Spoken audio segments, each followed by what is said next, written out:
আপনি দেখছেন news now, আমরা জানি কোনটা खबर। नमस्कार, आप सभी देख रहे हैं न्यूज नाउ में आज का समाचार।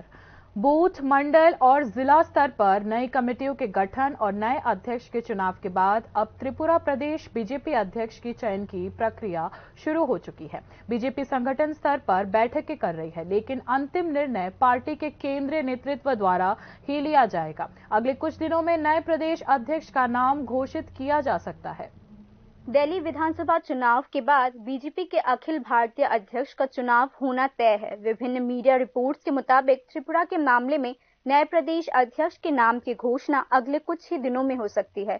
बता दें कि बीजेपी पहले ही असम, मेघालय, नागालैंड, अरुणाचल प्रदेश समेत पूर्वोत्तर राज्य के लगभग सभी राज्यों में नए प्रदेश अध्यक्षों के नाम की घोषणा कर चुकी है। सिर्फ त्रिपुरा और मणिपुर में पार्टी अध्यक्षों के नाम की घोषणा होना बाकी है। ऐसे में पार्टी के त्रिपुरा और मणिपुर के अध्यक्ष के नाम की घोषणा पार्टी का केंद्रीय नेतृत्व एक साथ कर सकता है। राजनीतिक विश्लेषकों का मानना है कि पार्टी का केंद्रीय नेतृत्व कई कारणों से त्रिपुरा में अनिर्णय से जूझ रहा है। भाजपा का केंद्रीय नेतृत्व 2028 के विधानसभा चुनाव से पहले 3 वर्षों में संगठन को पूरी तरह से आत्मनिर्भर नहीं तो कम से कम अच्छी स्थिति में ले जाने के लिए विश्लेषण करने के बाद इस संबंध में निर्णय लेने जा रही है। पार्टी के अखिल भारतीय नेतृत्व का मुख्य लक्ष्य वर्तमान में पार्टी की संगठनात्मक ताकत को बरकरार रखना है। बीजेपी में प्रदेश अध्यक्ष का पद किसी भी राज्य में पार्टी का सबसे बड़ा पद होता है। ऐसे में अगर फैसला गलत हुआ तो इसका खामियाजा पूरी टीम को चुकाना होगा।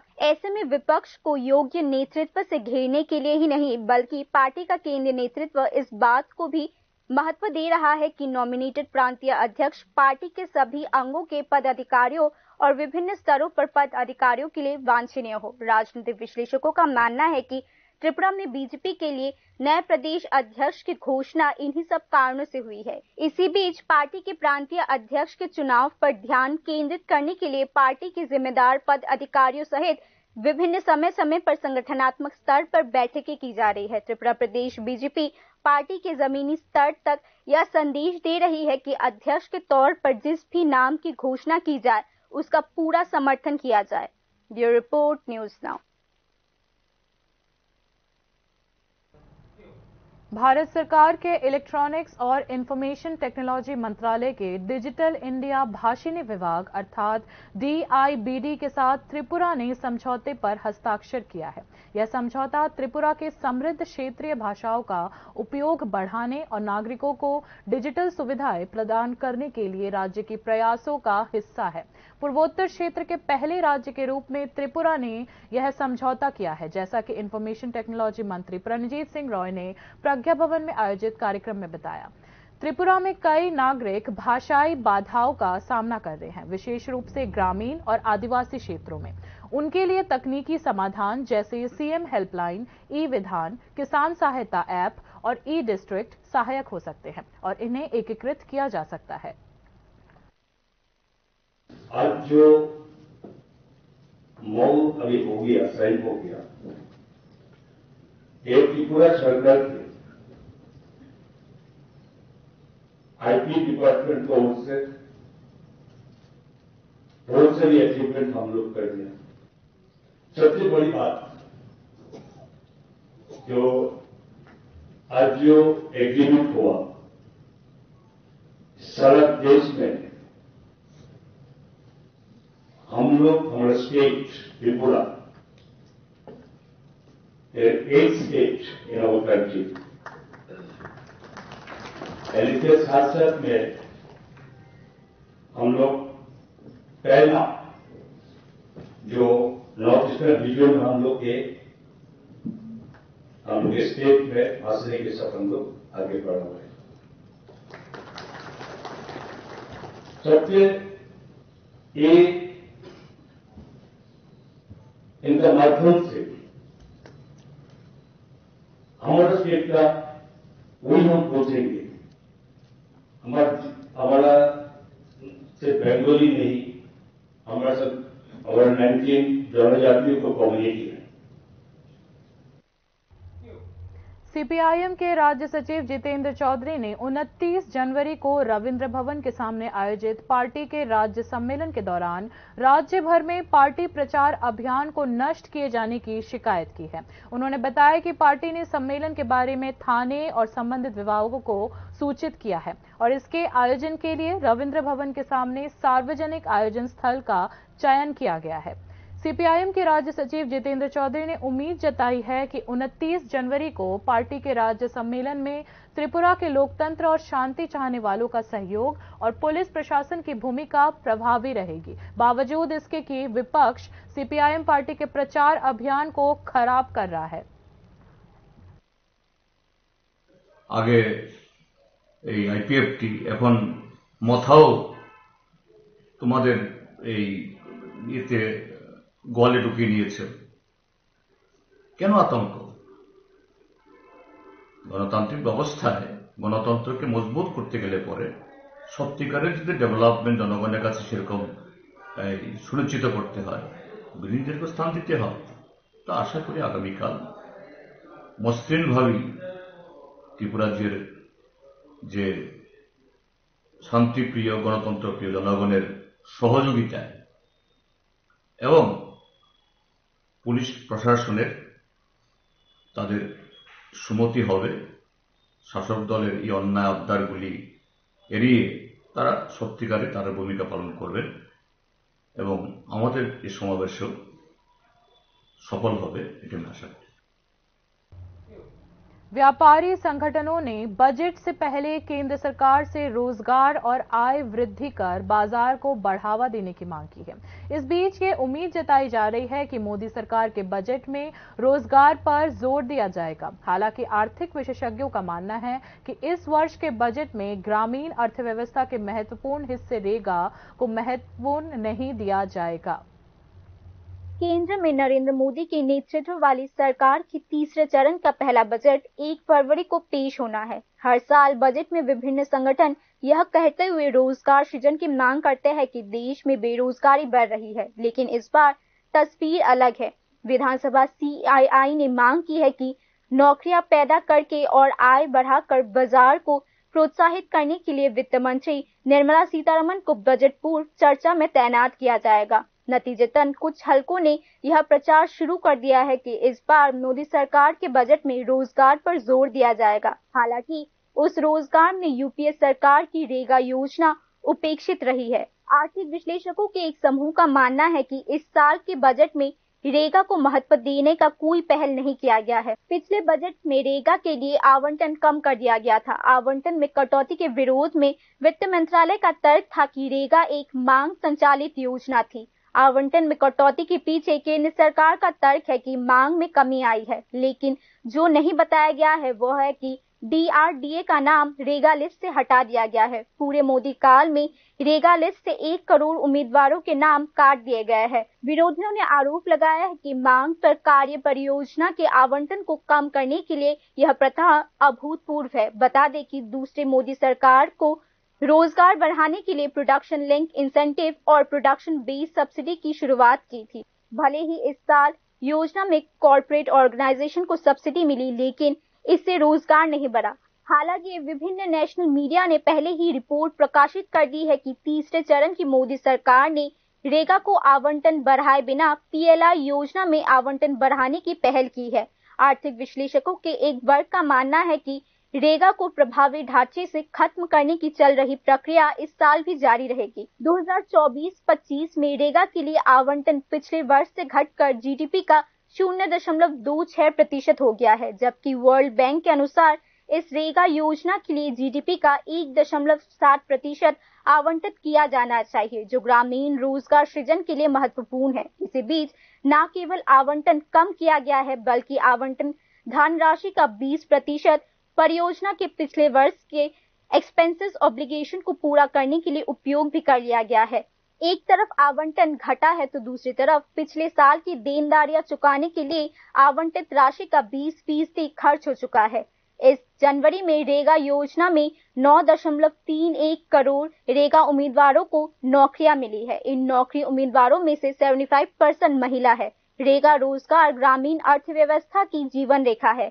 2019-20 से 2023-24 तक 4 करोड़ जॉब नाम रेगा लिस्ट से हटा दिया गया है और नए जॉब कार्ड सिर्फ 1.2 करोड़ लोगों को दिया गया है। इस मामले में आरोप है कि त्रिपुरा में भी 15% जॉब कार्ड बिना किसी विशेष कारण के काट दिए गए हैं। वर्तमान में DRDA job card cancellation process के लिए आधार पेमेंट सिस्टम या डिजिटल मेथड शुरू किया जा रहा है। विभिन्न राज्यों में शिकायतें सामने आई हैं कि जिन लोगों के नाम पिछले साल पंजीकृत थे उन्हें अचानक जॉब कार्ड की सूची से बाहर कर दिया गया है और अब उन्हें नाम भी नहीं दिया जा रहा। विपक्षी दलों का आरोप है कि भाजपा सरकार के तहत लगभग 9 करोड़ रेगा नौकरियों की इच्छुक उम्मीदवारों को उनकी नौकरियों से वंचित कर दिया गया है। इसी बीच नए रेगा परियोजना के तहत शुरू की गई डिजिटल ABPS सिस्टम ने उपयुक्त स्मार्टफोन की कमी और क्षेत्र में नेटवर्क की कमी के कारण कई गरीब परिवारों को इस टेक्नोलॉजी के तहत पहुंच बनाने से वंचित रखा है। उन्होंने रेगा में काम करने का अवसर खो दिया है। 27% job card holder ABPS system का लाभ नहीं उठा पा रहे क्योंकि काम और बकाया वेतन में कोई मेल नहीं है। इसी बीच रेगा में आवंटन कम है, जॉब कार्ड काट दिया गया है। डिजिटल अवसरों की कमी के कारण नौकरियों का मिलना मुश्किल हो चुका है और परियोजना में राज्यों को आवंटित धनराशि वितरित होने में ढिलाई दी जा रही है। केंद्र के ग्रामीण विकास मंत्रालय के मुताबिक राज्यों का केंद्र पर रेगा मजदूरों का कुल बकाया 4,315 करोड़ रुपए का है। केंद्र बकाया वेतन के कारण रेगा श्रमिकों को उनकी मजदूरी मिलने में सालों साल बीत जाते हैं। इसके अलावा केंद्र रेगा परियोजनाओं में कार्य उपकरण के लिए धनराशि आवंटित करती है। कुल उपकरण लागत का 60% केंद्र और 40% राज्य द्वारा वहन किया जाता है। इस पैसे की बकाया राशि 5,715 करोड़ रुपए हो गया है। नतीजतन कुल बकाया राशि 10,000 करोड़ रुपए से अधिक का हो चुका है। रेगा कार्ड कम से कम 5 साल के लिए वैध होता है। बाद में नवीनीकरण करते समय इसे सत्यापित किया जाता है। रेगा ग्राहक को उचित सूची में दी जाती है। यदि ग्राहक स्थायी रूप से दूसरे राज्य चले जाते हैं या मर जाते हैं तो रेगा जॉब कार्ड रद्द कर दिया जाता है, जैसा कि कार्ड के अधिनियम में बताया गया है। लेकिन विपक्षी दलों का दावा है कि रेगा जॉब कार्ड को रद्द करने के लिए बीजेपी सरकार के दौरान कोई कानून पारित नहीं किया गया। समग्र स्थिति में यदि रेगा को कार्यान्वित करना है तो समेकित नहीं किया गया है तो ग्रामीण अर्थव्यवस्था समेकित नहीं हो पाएगी, ऐसा आर्थिक विश्लेषकों के एक समूह का मानना है। Bureau report, news now.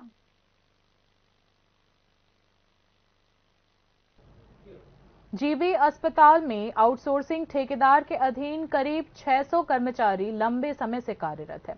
कर्मचारियों ने शिकायत की है कि उन्हें 3 महीने से वेतन नहीं मिला है। पिछले दिसंबर में ठेकेदार कंपनी के प्रमुख ने 18 दिसंबर तक बकाया भुगतान करने का आश्वासन दिया था, लेकिन अब तक कर्मचारियों को वेतन नहीं दिया गया।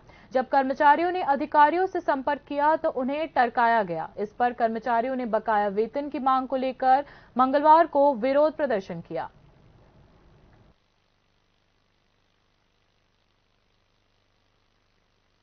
কতজনের মানে বেতন হইছে না আপনারা কতজন আছেন এখানে শুল্ক আমরা এখানে 500 না না 600 উপরে 600 এখন যে আপনারা এই অফিসে আইছেন মানে কি আশ্বাস পাইছেন বা আমরা তারা কইছে যে বেতন একটা ঢুকাইছে কিন্তু আমরা কি ওর মোবাইলে কোনো মেসেজ ঢুকছে না। আজকে কতদিন ধরে তারা কইছে আজকে দিব কালকে দিব আমরা কত कैलाश शहर के धलियाकांदी पंचायत में सत्तारूढ़ भाजपा को संकट का सामना करना पड़ रहा है क्योंकि पार्टी के 4 सदस्यों ने अपनी ही पार्टी के प्रमुख और उप प्रमुख के खिलाफ अनास्था प्रस्ताव पेश किया है।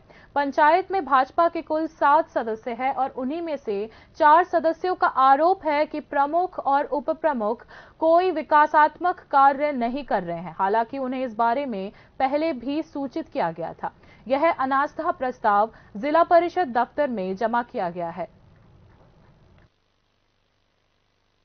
গ্রাম পঞ্চায়েতে দীর্ঘ 30 বছর ধরে পর বিজেপির দখলে আসে এবং দলের সিদ্ধান্ত অনুসারে প্রধান উপপ্রধান নির্বাচন হয়। কিন্তু দুঃখের বিষয় আমাদের প্রধান উপপ্রধান উন্নয়নমূলক কোনো কাজ চালাচ্ছেন না। এ বিষয়ে নিয়ে দলের বিভিন্ন নেতাদের মধ্যস্থর অনেকবার বিচার হয়। এরপরে প্রধান উপপ্রধান উন্নয়নমূলক কাজ করিতে বাধ্য হয় নাই। তাই আমরা অদ্য 27/1/2025 তারিখে ডিপিও মহোদয়ের নিকটে প্রধান উপপ্রধানের এর উপর অনাস্থা দিচ্ছি এবং মাননীয় ডিপিও মহোদয়ের যথাসম্ভব তাড়াতাড়ি আস্থা ভোটের মাধ্যমে প্রধান উপপ্রধান নির্বাচন করে দেওয়ার আবেদন করে দিচ্ছি। त्रिपुरा सेंट्रल यूनिवर्सिटी पर भर्तियों में भ्रष्टाचार के आरोप लग रहे हैं। कुछ मामलों में केंद्रीय मानव संसाधन विकास मंत्रालय की ओर से विश्वविद्यालय को नोटिस जारी किया गया है। इस बीच राज्य सरकार त्रिपुरा यूनिवर्सिटी में भ्रष्टाचार की एक रिपोर्ट केंद्र को भेजेगी। त्रिपुरा सेंट्रल यूनिवर्सिटी में भर्ती में केंद्र सरकार के हस्तक्षेप से त्रिपुरा यूनिवर्सिटी प्रशासन मुश्किल में पड़ गई है। इतना ही नहीं, यह भी डर है कि त्रिपुरा सेंट्रल यूनिवर्सिटी में भर्ती प्रक्रिया के कारण गठित विभिन्न रिक्रूटमेंट कमिटीज के प्रतिनिधि एक के बाद एक भर्ती भ्रष्टाचार के कारण कानूनी जाल में फंस जाएंगे। परिणाम स्वरूप त्रिपुरा विश्वविद्यालय में विशेषकर प्रशासनिक विभाग में भीड़ शुरू हो चुकी है। त्रिपुरा सेंट्रल यूनिवर्सिटी पर एसोसिएट रजिस्ट्रार, एसोसिएट प्रोफेसर और अन्य पदों की भर्ती में भ्रष्टाचार के आरोप लग रहे हैं। इसके लिए रातों रात भर्ती नीति भी बदल दी जाती है। इन सभी भ्रष्टाचारों के सबूतों के साथ केंद्र सरकार को एक रिपोर्ट सौंपी गई है, जिसके बाद सरकार ने आनन फानन में जांच कमेटी भी बना दी है। इसके बाद केंद्र सरकार ने त्रिपुरा यूनिवर्सिटी की भर्ती प्रक्रिया को हस्तक्षेप किया है। यहाँ तक कि केंद्र सरकार के ministry of human resource development ने भी इस संबंध में त्रिपुरा यूनिवर्सिटी को नोटिस जारी किया है। इस नोटिस के बाद त्रिपुरा यूनिवर्सिटी के अधिकारियों को कदम उठाने के लिए मजबूर होना पड़ा। वाइस चांसलर समेत पूरे यूनिवर्सिटी एडमिनिस्ट्रेशन की समस्या सामने आते ही त्रिपुरा सेंट्रल यूनिवर्सिटी पर आरोप लगाया जा रहा है कि वे सबूत नष्ट करने की कोशिश कर रहे हैं। हालांकि यूजीसी सूत्रों के मुताबिक इस स्तर पर उनकी अंतिम बचाव की कोई संभावना नहीं है। राज्य सरकार ने त्रिपुरा यूनिवर्सिटी भर्ती भ्रष्टाचार की रिपोर्ट केंद्र सरकार को भेजने का फैसला किया है। राज्य के प्रतिभाशाली युवक और युवतियों को नौकरी देने के बजाय राज्य सरकार बाहर से बेरोजगारों को लाकर त्रिपुरा यूनिवर्सिटी में रोजगार मेला लगा रही है। त्रिपुरा यूनिवर्सिटी के कर्मचारियों के एक समूह ने कहा है कि त्रिपुरा यूनिवर्सिटी में associate professor, assistant registrar, assistant professor, assistant librarian और अन्य पदों पर भर्ती भ्रष्टाचार को लेकर दिल्ली में होने वाली बैठक से पहले सबूत मिटाने की कोशिश की जा रही है। त्रिपुरा सेंट्रल यूनिवर्सिटी ने एसोसिएट प्रोफेसर, असिस्टेंट रजिस्ट्रार और अन्य पदों पर भर्ती के लिए एजुकेशनल क्वालिफिकेशन कम कर दी है। असिस्टेंट रजिस्ट्रार पोस्ट के लिए उम्मीदवारों के पास मास्टर डिग्री के स्तर पर न्यूनतम योग्यता 55% की होनी चाहिए। इसके अलावा यदि किसी नौकरी के उम्मीदवार के पास पीएचडी डिग्री, नेट पास और अनुभव होता है तो उसे नौकरी में प्राथमिकता दी जाएगी। असिस्टेंट रजिस्ट्रार के पद के लिए भी 7 वर्ष से अधिक आयु अनुभव के पात्र उम्मीदवारों के पास आवेदन करने के लिए क्वालिफिकेशन करने पर रोजगार प्रदान करने का अवसर होगा। ध्यान देना चाहिए कि पद के मामले में यदि कोई नौकरी का उम्मीदवार किसी परीक्षा में बाहर हो जाता है या उसके ऊपर कोई केस हो तो उसे नौकरी नहीं दी जाएगी।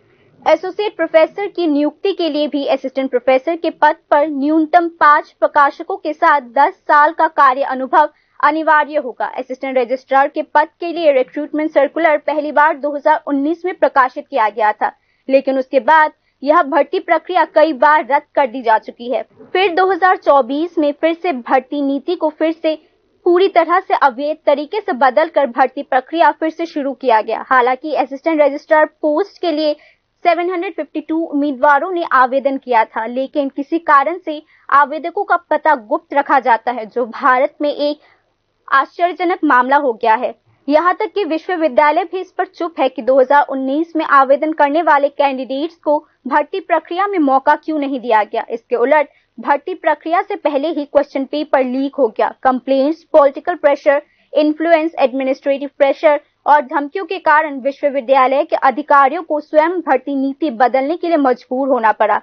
असिस्टेंट रजिस्ट्रार की भर्ती के लिए क्वालिफिकेशन ग्रेजुएट कर दिया गया। यहाँ तक कि आवेदन की आयु सीमा को भी 40 वर्ष तक सीमित कर दिया गया, ताकि नेट और पीएचडी क्वालिफाइड लोग इस पद के लिए आवेदन न कर सके। इसी तरह सेंट्रल यूनिवर्सिटी ऑफ त्रिपुरा ने एसोसिएट प्रोफेसर की भर्ती में 5 प्रकाशनों और 10 साल के अनुभव को हटा दिया है और इन सभी मुद्दों की शिकायत केंद्र सरकार से की गई है। Bureau report, news now. शैक्षणिक संस्थानों पर तंबाकू मुक्त कार्यक्रम को लागू करने के लिए त्रिपुरा के वॉलंटरी हेल्थ एसोसिएशन और स्कूल एजुकेशनल डिपार्टमेंट की एक संयुक्त पहल से मंगलवार को शिक्षा भवन के सेमिनार हॉल में यह कार्यक्रम आयोजित की गई। राज्य कार्यशाला में तंबाकू अधिनियम, तंबाकू उत्पादों के उपभोग में स्कूलों की भूमिका पर विस्तार से चर्चा की गई। विभिन्न विद्यालयों के शिक्षकों व कर्मचारियों को इस संबंध में ट्रेनिंग दिया गया कि विद्यालय के नए छात्र तंबाकू उत्पादों के सेवन से कैसे दूर रह सकते हैं।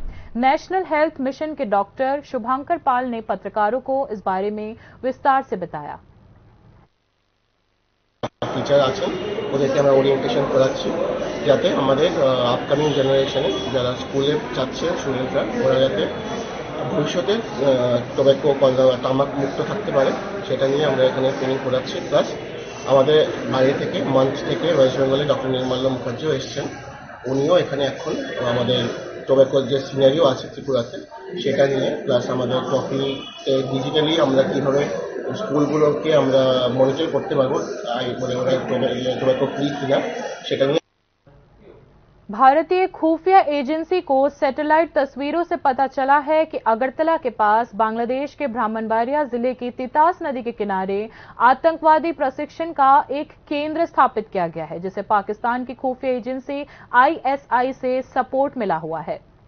अंतरिम मोहम्मद यूनिस के नेतृत्व वाली बांग्लादेश तेजी से एक प्रमुख भारत विरोधी हाइडवे बनता जा रहा है, जहां पाकिस्तान की खुफिया एजेंसी ISI धीरे धीरे अपना जड़ फैला रहा है। भारतीय खुफिया विभाग को इस बात के बारे में सबूत मिला है कि ब्राह्मणबाड़िया जिले के अखाउड़ा उपखंड के तितास नदी के तट पर एक बड़ा इस्लामिक आतंकवादी संगठन बना हुआ है। जासूसों को पता चला है कि बांग्लादेश के विभिन्न हिस्सों से 30 से 35 आतंकवादी और सूचीबद्ध अपराधी हैं, जिन्होंने हथियारों और गोला बारूदों और विस्फोटकों के इस्तेमाल का प्रशिक्षण शुरू कर दिया है। इसी तरह मिजोरम की सीमा के पार बांग्लादेश के ब्राह्मणबाड़िया जिले के साली पहाड़ी इलाके में एक और बड़ी आस्थाना बनाया गया है। अराकान सल्वेशन आर्मी के 40 से 45 आतंकवादी ठिकाने में प्रशिक्षण ले रही है। इन संगठनों के एजेंस में ISI का मुख्य उद्देश्य भारत के पूर्वोत्तर क्षेत्र को अस्थिर करना है।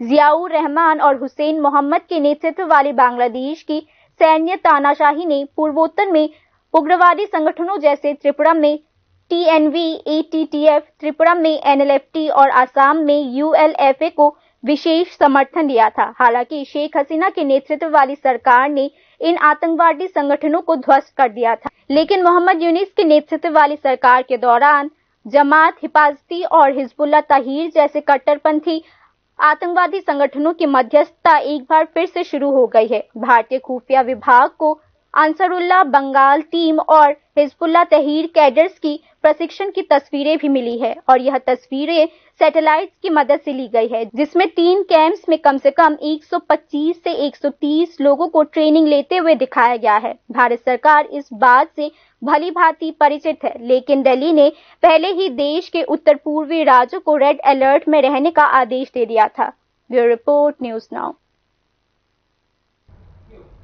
राष्ट्रीय स्तर की वीर गाथा 4.0 प्रतियोगिता में राज्य के 4 छात्रों को सम्मानित किया गया है। रक्षा मंत्रालय और शिक्षा मंत्रालय के संयुक्त प्रयास से आयोजित वीर गाथा 4.0 के सुपर 100 विनर्स में राज्य के 4 छात्र छात्राओं का नाम शामिल है। निबंध प्रतियोगिता में श्री कृष्ण मिशन स्कूल के छात्र हृदयम रॉय और Khumlung Eklavya model residential school के छात्र सागर देवर्मा, ड्राइंग में विवेकनगर RK विद्यालय के छात्र मेघराज देव रॉय और कविता के क्षेत्र में तेलियामुड़ा HS स्कूल की छात्रा इशिका शील को वीर गाथा पुरस्कार मिला।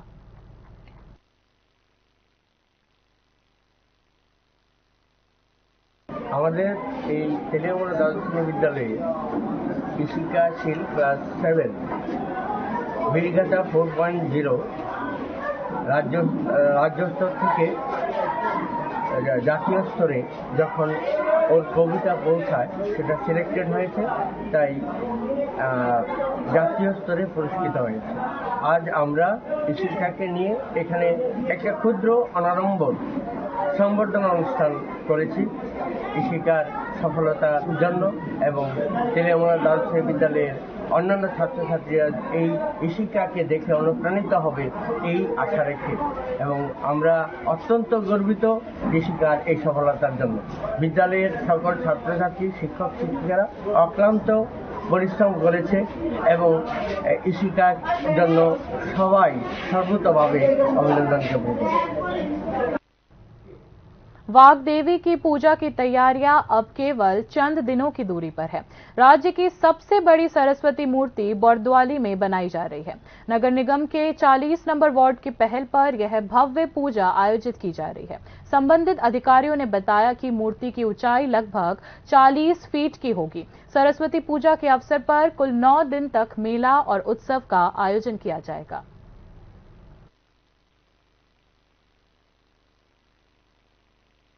থাকছে 9 দিনের জন্য। আর আমাদের মূর্তি উচ্চতা 40 ফুট, যেটা এবার চতুর্থ বছর পা দিল। তো আমরা এই প্রতি বছরই এরকম ত্রিপুরার সবচেয়ে বড় সরস্বতী মার পুজো হয়ে থাকে। আগামী দিনও এটা জারি থাকবে, যাতে ত্রিপুরার সবচেয়ে বড় পুজো হয়ে থাকে। কার উদ্যোগে হচ্ছে এটা? অ্যাকচুয়ালি আমাদের এএমসি ওয়ার্ড 40 নম্বর ওয়ার্ডের পক্ষ থেকে পূজাটা করা হচ্ছে। बाकी न्यूज अपडेट्स के लिए देखते रहिए न्यूज नाउ। शुभ रात्रि।